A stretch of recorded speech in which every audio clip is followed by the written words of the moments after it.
नमस्ते दोस्तों। आज सुनिए भारतीय प्रवासी लेखिका डॉक्टर पुष्पा सक्सेना जी की लिखी हुई कहानी आलोचक।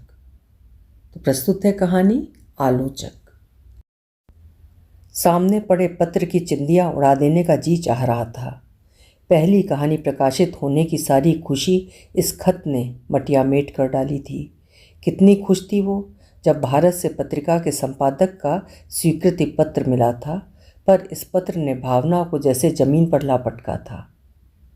पत्रिका में प्रकाशित होने की खुशी में यह मत समझ लेना तुम बड़ी लेखिका बन गई हो। विदेशी डॉलर्स में बहुत शक्ति है। यहाँ कागज़ के मूल्य आसमान छू रहे हैं। अच्छी अच्छी पत्रिकाएं या तो अंतिम सांसें ले रही हैं या ले चुकी हैं। स्तरीय पत्रिकाएं भी समझौता करने के लिए विवश हैं। पूरी कहानी में क्या शब्दजाल बांधा है। उत्ताल सागर वीथियों का आलोड़न, वही छायावादी रूमानी एटीट्यूड। आज मानो इतनी समस्याओं से जूझ रहा है और तुम सागर तट पर बैठी रोमांस लिख रही हो। ऐसी रचनाएं तो रचनाशीलता पर प्रश्न चिन्ह हैं। काश तुम कुछ सार्थक लिख पाती। विशाल। विशाल से इसके अलावा और उम्मीद भी क्या की जा सकती थी। क्लास में उसके लेखन की वो जिस तरह आलोचना करता कि सह पाना कठिन हो जाता। सर, लेख हो या कहानी, इसे लिखने के लिए भी तो साधना चाहिए। गायक अपनी कला में निखार लाने के लिए कितना रियाज करता है। यहाँ एक बार जो लिख डाला उस पर दोबारा नज़र डालने की भी ज़रूरत नहीं समझी जाती। अगर इस लेख में आपको कोई कमी दिख रही है तो उस पर प्रकाश डालकर हम सबको लाभान्वित करें विशाल जी। प्रोफेसर करण के शब्दों में व्यंग्य का पुट स्पष्ट होता। कमी की तो बात ही छोड़िए, इस पूरे लेख में भावुकता के सिवा और है ही क्या। इसी भावुकता के सहारे तो लड़कियां हमेशा विजय पाती हैं। विजय की बात ले किस पर व्यंग किया गया था भावना अच्छी तरह समझती थी। यूनिवर्सिटी की कहानी प्रतियोगिता में भावना को प्रथम पुरस्कार दिया गया था। उसी की कचोट अभी तक विशाल को टीस रही थी। भावना तमतमा उठी थी। विशाल जी, अपनी भाषा पर संयम रखें। लड़कियों के लिए आपका ये रिमार्क बहुत ही ऑब्जेक्शनेबल है। अगर ठीक से सुना होता तो जान पाते, लेख में सिर्फ भावुकता नहीं पूरे तथ्य दिए गए हैं। मैं चैलेंज करती हूँ, अगर आप एक भी छूटा पॉइंट बता दें तो। भावना जी, इतनी उत्तेजित ना हो, जरा शांति से अपना पूरा लेख पढ़ जाइए। फिर देखिए, नारी पात्रों का चरित्र विश्लेषण करते समय क्या आप न्याय कर सकी हैं। आपकी अतिशय भावुकता क्या आप पर हावी नहीं हो गई। विशाल के होठों पर खेलती हल्की मुस्कान भावना का पारा और ऊंचा चढ़ा जाती। अगर मैं न्याय नहीं कर सकी तो आप कर दीजिए, भावना क्रोध से उत्तर देती। मेरी आलोचना आप सह नहीं सकेंगी। सच स्वीकार कर पाने के लिए बहुत बड़ा दिल चाहिए भावना जी। मेरा दिल छोटा है, यह आपने कैसे जाना। आपके दिल तक भले ही ना पहुंच सका हूं, पर नारी हृदय की विशालता के जो झूठे गीत गाए जाते हैं उनकी असलियत से अच्छी तरह परिचित हूँ। न जाने क्यों विशाल गंभीर हो आता। प्रोफेसर करण दोनों की नोक झोंक का रस लेते, अचानक सजग हो उठते। एक बात याद रखिए, बातों को कभी व्यक्तिगत नहीं बनाइए। बहस कीजिए और वहीं छोड़ दीजिए। चलिए आपको रीतिकाल में ले चलूँ जहाँ बस प्रेम है। पूरा क्लास हंस पड़ता और प्रोफेसर करण अपनी मीठी वाणी में पद्मावत के प्रेम रस में सबको सराबोर कर डालते। बीए में भावना को हिंदी में सर्वोच्च अंक मिले थे। विशाल एक अंक से पिछड़ गया था। शायद इसीलिए एमए में भावना उसकी प्रतिद्वंदी बन गई थी। डिपार्टमेंट की पिकनिक पार्टीज़ में भी विशाल उस पर छीटाकसी करने से बाज नहीं आता था। जब तक भावना का मूड खराब ना हो जाए विशाल उसे परेशान करता ही रहता। ना जाने किस जन्म की शत्रुता इस जन्म में उसे निभानी थी। प्रोफेसर पुरी के साथ एमए फाइनल के बैच को वाराणसी जाना था। वाराणसी तक बस से जाने की व्यवस्था की गई थी। सभी स्टूडेंट्स बेहद उत्साहित थे। बस में सीट लेने के लिए बच्चों सी होड़ लग गई थी। लड़कियां अपनी जगह सुरक्षित करा रही थीं। ए आभा, मेरी जगह रखना। नेहा जल्दी आ, वरना तेरी जगह नहीं रहेगी। क्या घोड़े बेच के सोई थी भावना? इतनी देर से पहुंची है, तेरे लिए हम सब लेट हो रहे हैं। नेहा ने नाराज़गी दिखाई थी। भावना सचमुच देर में पहुंची थी। लड़कियों के साथ एक भी जगह खाली नहीं थी। सब पर शिकायत भरी दृष्टि डालती भावना अपने लिए जगह तलाश रही थी। अगर मेरे पास बैठने से आप पिघल ना जाएं, तो यहाँ मेरे पास आपकी जगह सुरक्षित है, नाटकीय स्वर में विशाल ने आमंत्रित किया था। थैंक्स, मैं मोम की गुड़िया नहीं। विशाल का चैलेंज स्वीकार करती भावना उसके साथ वाली सीट पर बैठ गई थी। वाह भाई, ये विशाल तो छुपा रुस्तम निकला। अब पता लगा किसके लिए जगह सुरक्षित रखी थी।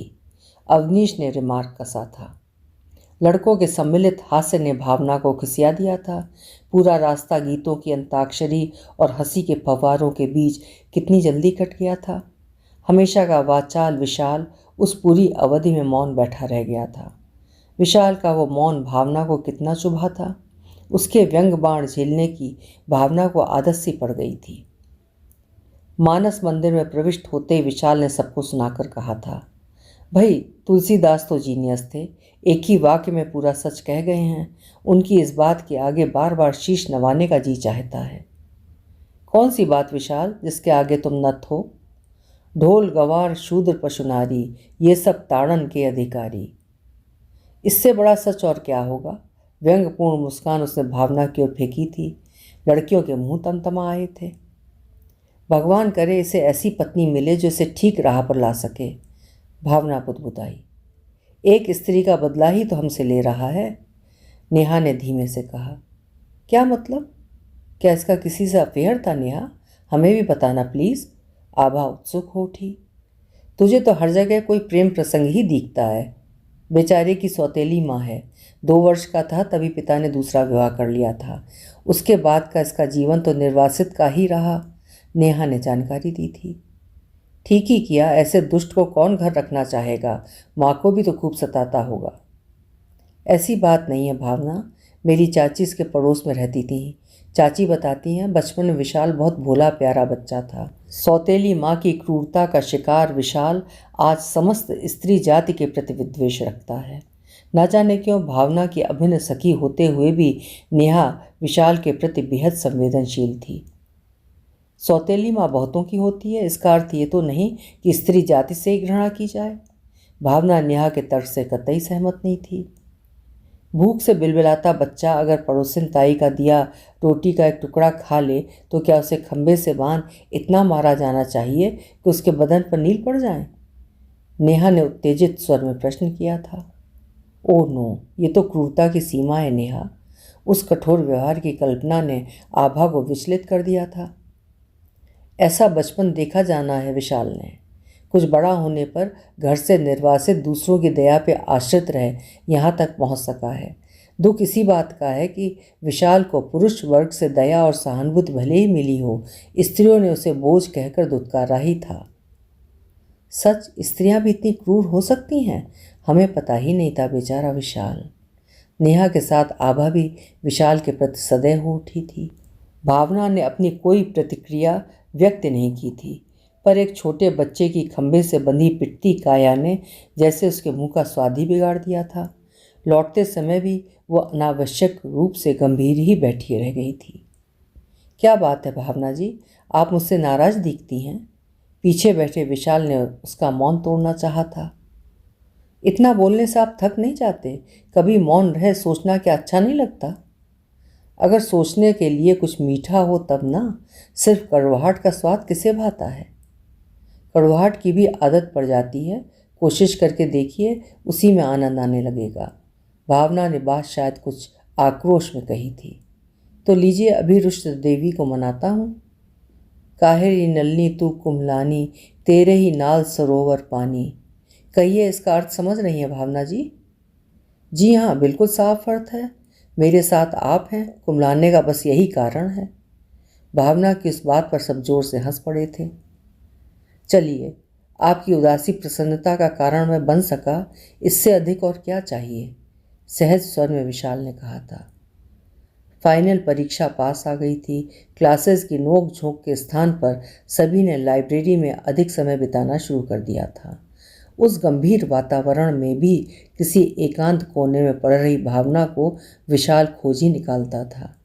भावना को डिस्टर्ब कर मानो वो अतिरिक्त ऊर्जा पा लेता था। कहिए, खूब पढ़ाई कर रही हैं, क्या करेंगी टॉप करके? अमीर बाप की बेटी हैं, अंततः विवाह के बाद कार में ही तो घूमना है। क्यों हमारा चांस छीन रही हैं भावना जी? देखिए विशाल, इस समय इन बेकार की बातों के लिए मेरे पास बिल्कुल टाइम नहीं है।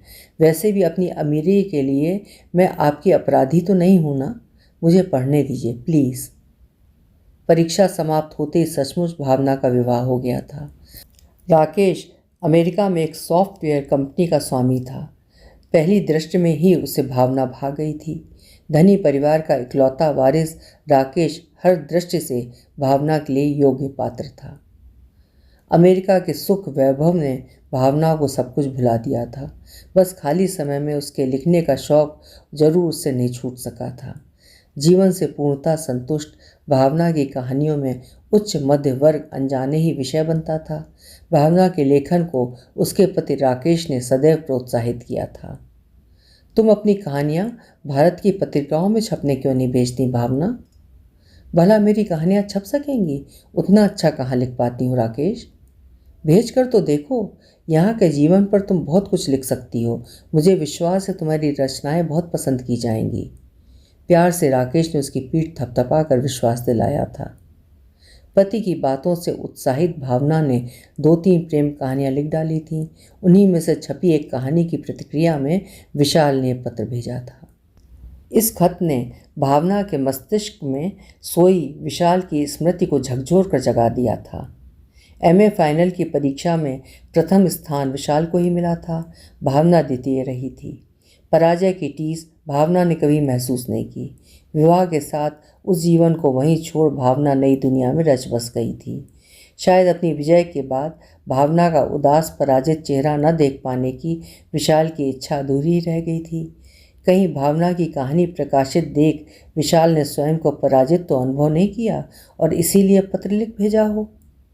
नहीं, प्रतिद्वंदी होते हुए विशाल ने कभी अपने स्वार्थों की पूर्ति का प्रयास नहीं किया था। कई अवसरों पर तो उदारतापूर्वक भावना की श्रेष्ठता स्वीकार कर उसे उपकृत भी करना चाहा था।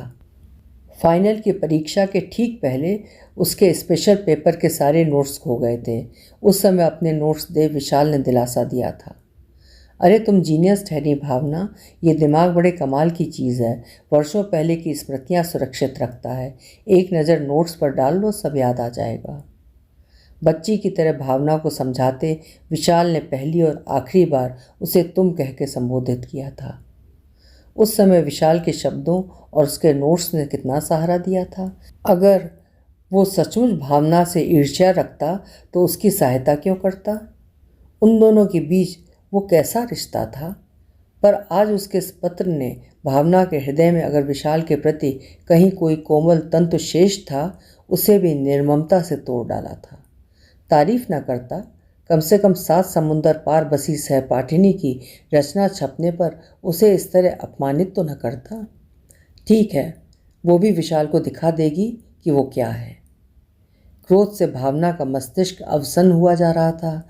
भला ये भी कोई बात हुई? कहानी के विषय भी विशाल के मनोनुकूल होने चाहिए।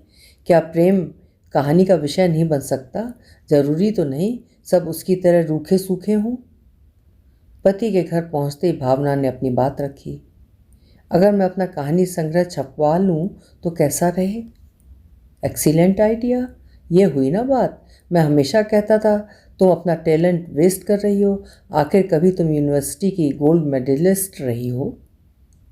मीरा का इंडिया में पब्लिकेशंस का व्यवसाय है। उसने पहले भी लिखा था। सोचती हूँ उसे ही पांडुलिपि भेज दूँ, प्रूफ रीडिंग भी अच्छी हो जाएगी। फिर क्या प्रॉब्लम है, जल्दी भेज दो। हम भी कहानी लेखिका के पति कहलाने का गौरव पाल लेंगे। राकेश सचमुच प्रसन्न था। देखो, प्रकाशन के लिए अगर कुछ पैसे भेजने पड़े तो सुनते हैं आजकल पैसे लेकर ही पब्लिशर्स बुक छाप रहे हैं। उसमें क्या मुश्किल है? जितने पैसे चाहिए हाजिर हैं जाने मन। कितने का चेक भेजना है? मीरा ने शीघ्र ही संग्रह प्रकाशित करा दिया था। पुस्तक हाथ में थामे भावना मौन रह गई थी। भावातिरेक में आंखें भर आई थीं। राकेश गौरव से भर उठा था। मित्र समाज ने भावना को बधाइयों से लाद दिया। भावना की सफलता के लिए राकेश ने एक बड़ी पार्टी दे डाली। मेरी लेखिका पत्नी के प्रथम कहानी संग्रह के प्रकाशन के उपलक्ष्य में लेट्स सेलिब्रेट, चीयर्स।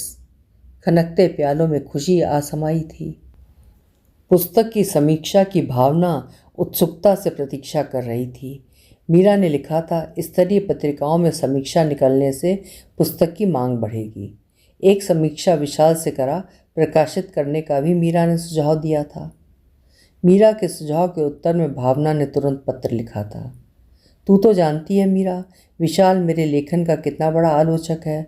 उसके अनुसार तो कहानी का विषय केवल शोषण होना चाहिए। भूल कर भी ये गलती मत करना।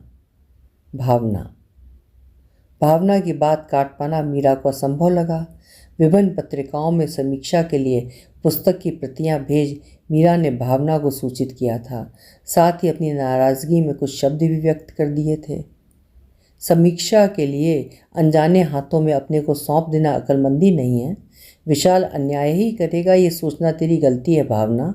खैर, आज के लेखक अपने मित्र बांधवों से ही समीक्षा करवाते हैं। कुछ लोग समीक्षा के नाम पर मानो बदला लेने लगते हैं। इसी व्यवसाय में हूँ, इसलिए अंदर बाहर का सब जानती हूँ। मीरा। समीक्षा के स्थान पर विशाल का लंबा पत्र देख भावना खींच उठी थी। निश्चय ही उसके संग्रह की विशाल ने धज्जियाँ उड़ा दी होंगी। लिफाफा खोलने का भी उसे साहस नहीं हो रहा था, पर न जाने किस आकर्षण ने पत्र पढ़ने को विवश कर दिया था।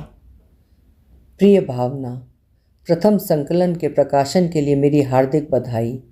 कल ही पत्रिका में संकलन की समीक्षा देखी, पढ़कर तुम जरूर आहत होगी। सच कहूँ, मुझे बहुत दुख हुआ। समीक्षा में कहानियों के पक्ष में कोई भी पॉइंट नहीं है और एक तरह से समीक्षा फतवे के रूप में लिखी गई है। तुम इसे अपनी रचनाशीलता पर दिए गए फैसले के रूप में नहीं लेना। शांत चित्त अपनी समीक्षा पढ़ना। अगर तुम उससे सहमत नहीं तो इसका अर्थ है समीक्षा अधूरी, एक तरफा है। हाँ, समीक्षा में यदि कुछ विचारणीय बात मिले तो उसे सांकेतिक रूप से ले सकती हो। स्वीकार और अस्वीकार का अधिकार तुम्हारा है। तुम लिखती रहो। तुम्हारा संकलन मन को गहराई से छूता है। तुम संवेदनशील लेखिका हो। शीघ्र ही संकलन की समीक्षा लिख पत्रिकाओं में प्रकाशित कराऊंगा ताकि तुम्हारे संकलन को न्याय मिल सके। याद रखना, तुम अकेली नहीं हो। मुझ जैसे कई पाठक तुम्हारे साथ हैं। मुझ पर विश्वास है ना? सस्नेह, तुम्हारा विशाल। विशाल के पत्र की पंक्तियों की सच्चाई भावना के मन को छूती गई। विशाल उसके प्रति इतना कंसर्न हो सकता है, ये तो कभी सोच भी नहीं सकी थी। वादे के बावजूद मीरा ने समीक्षा के प्रति भावना को नहीं भेजी थी। भावना के उत्तर में अपनी सफाई देती मीरा ने लिखा था, सोचा तुझे दुख होगा, ऐसी समीक्षा में अर्थहीन मानती हूँ। मेरी राय में जिस पुस्तक की जितनी ही कटु समीक्षा होगी, पाठकों में उसकी उतनी ही अधिक मांग होगी। तुम परेशान ना होना। पत्र के अंत में मीरा ने सूचित किया था, आजकल विशाल संकलन की समीक्षाएं लिखकर पत्रिकाओं को भेज रहा है। कहता है तेरे साथ अन्याय हुआ है, तू उसे पहचानने में भूल कर गई भावना।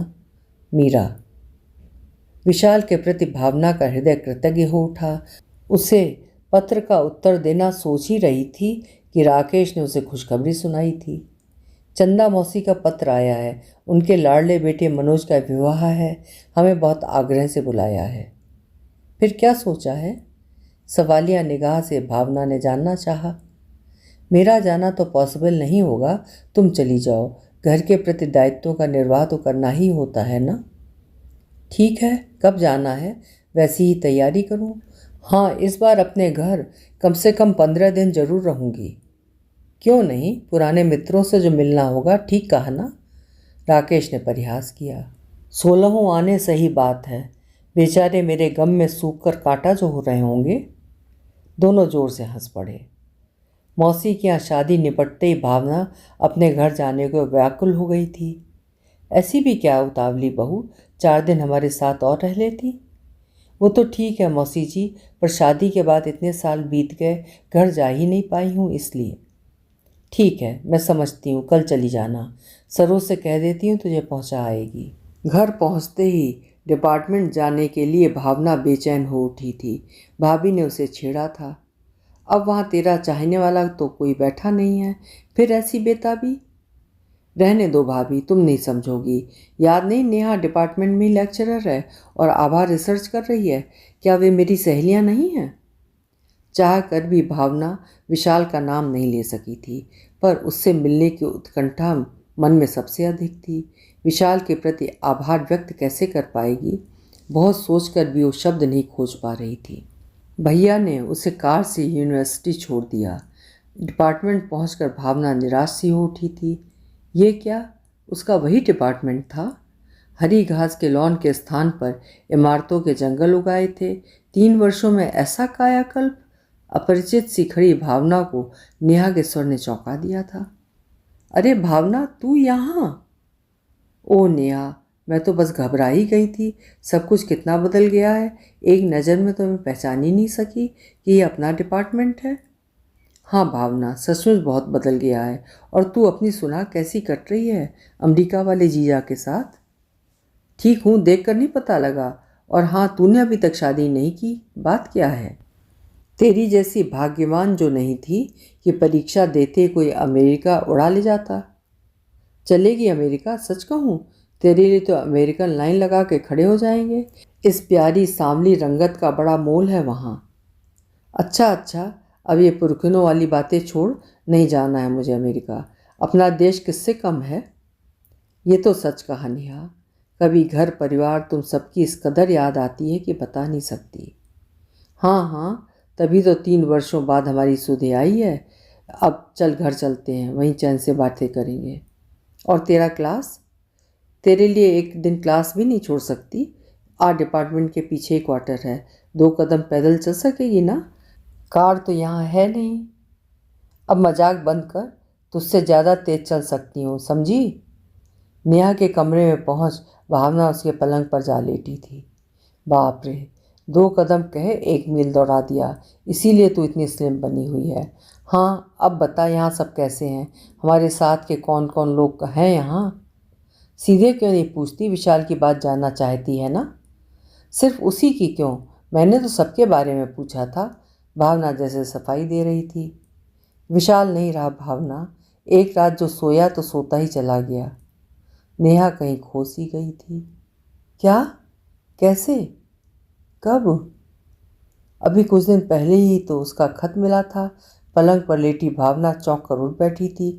पूरा शरीर थरथरा उठा था। पहले 1 कप चाय पी ले भावना। नेहा ने चाय का कप भावना को जबरन पकड़ा दिया था। स्तब्ध ताकती भावना पर दृष्टि डाल नेहा कहती चली गई थी। विशाल का लिखा अंतिम पत्र तेरे ही नाम था। उसकी प्यार पाने की चाह कभी पूरी नहीं हो सकी। बहुत दुख झेले विशाल ने। लगता है बस दुख झेलने के लिए उसका जन्म हुआ था। नेहा ने वो सांस छोड़ी। ऐसा क्या हुआ नेहा? अच्छी भली यूनिवर्सिटी की लेक्चरशिप थी, शादी भी हो गई थी। फिर? शादी नहीं, अपनी बर्बादी की थी विशाल ने। काश उसने विवाह ना किया होता। विवाह का उसकी मृत्यु से क्या संबंध है नेहा? बहुत घना संबंध है भावना। न जाने क्यों स्त्री का केवल कुत्सित रूप ही विशाल देख पाया। अपनी पत्नी को किसी दूसरे पुरुष के प्रगाढ़ आलिंगन में देखना कितना बड़ा आघात झेला होगा विशाल ने। नेहा जैसे कांप सी उठी।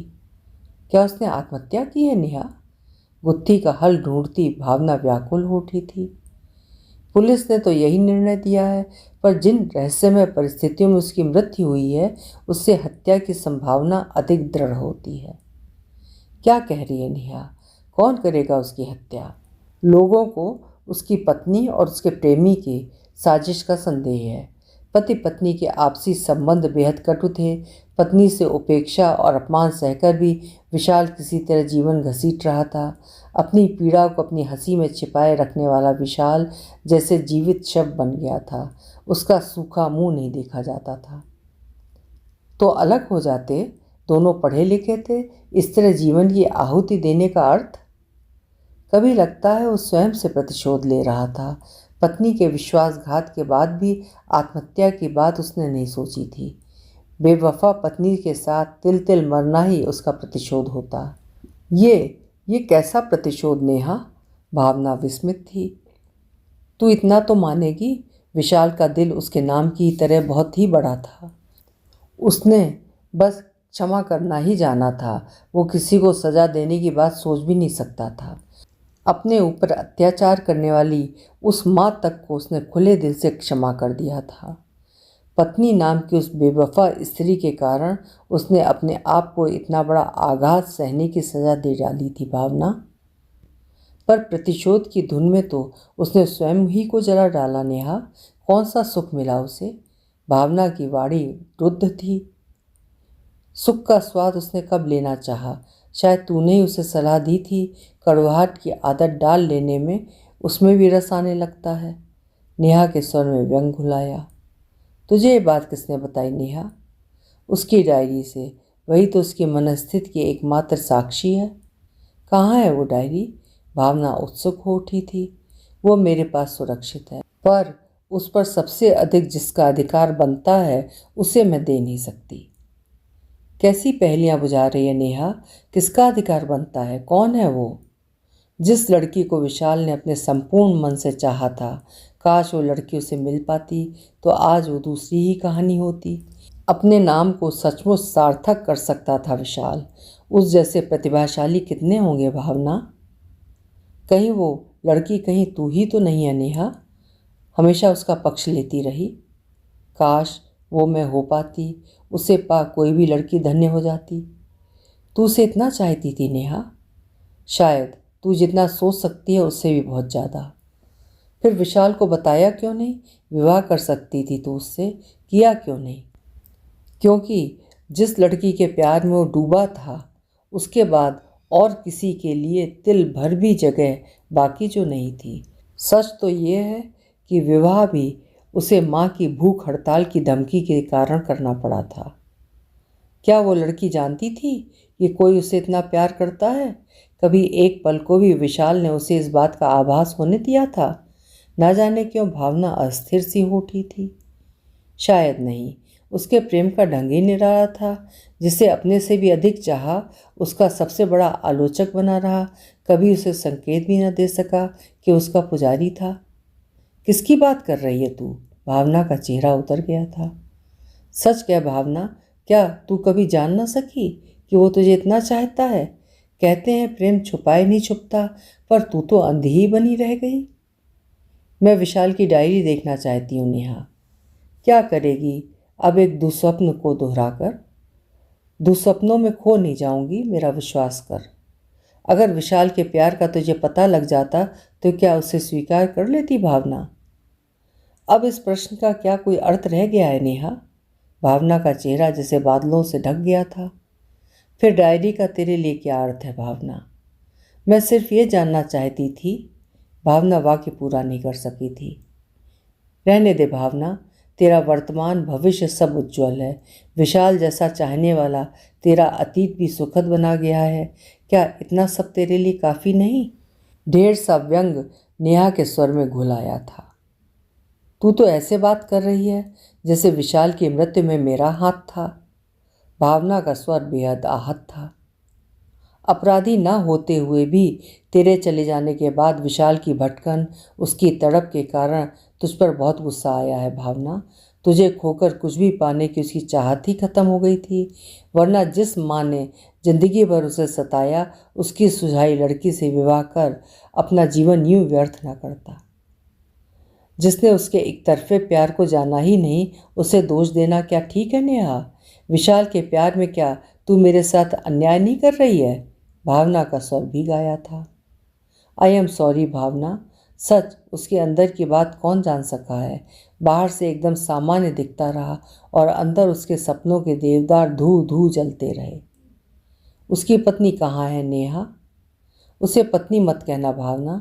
विशाल की मृत्यु के दिन ही अपने प्रेमी के साथ घर छोड़कर चली गई थी। हाँ, शव का पोस्टमार्टम ना हो सके इसकी पक्की व्यवस्था करके गई थी। सुना है उसका भाई पुलिस का ऊंचा अफसर है। एक बात बताएगी नेहा, डायरी किस तारीख से लिखी गई है? वो सब जानकर क्या करेगी भावना? जिसका अस्तित्व ही शेष नहीं, उसकी भावनाएं जानने से क्या फ़ायदा? अब समझती हूँ नेहा, विशाल का अस्तित्व हमेशा मुझ पर इस कदर हावी रहा कि उससे बहुत दूर जाने को फड़फड़ाती रही। पहली अपॉर्चुनिटी मिलते ही अमेरिका भाग गई। जो तू भूल गई उसे दोबारा याद करना अपराध है भावना। विशाल की डायरी उसकी अंतिम धरोहर है। उसे अपने पास तू चोरी से ही रखेगी ना? उस डायरी को मेरे पास ही रहने दे। इसे मैं बहुत सहेज कर रखूंगी। विशाल को ना पा सकी उसके अंतिम क्षण मेरे साथ सहज रहेंगे भावना, प्लीज़। तू ठीक कह रही है नेहा, जिसे अपना शत्रु माना आज उस पर अधिकार जमाने चली थी। विशाल को सिर्फ तूने पहचाना था, उसकी हर चीज़ पर सिर्फ तेरा अधिकार है नेहा, सिर्फ तेरा। काश वो तुझे समझ पाता। मुझे माफ़ कर दे नेहा। भावना। छलछला आई आंखों के साथ नेहा भावना के गले से लिपट गई। अभी आप सुन रहे थे डॉक्टर पुष्पा सक्सेना जी की लिखी हुई एक कहानी आलोचक। कहानी आपको कैसी लगी कमेंट सेक्शन में अपनी राय जरूर लिखिएगा। कल फिर मिलेंगे। आपका समय शुभ हो।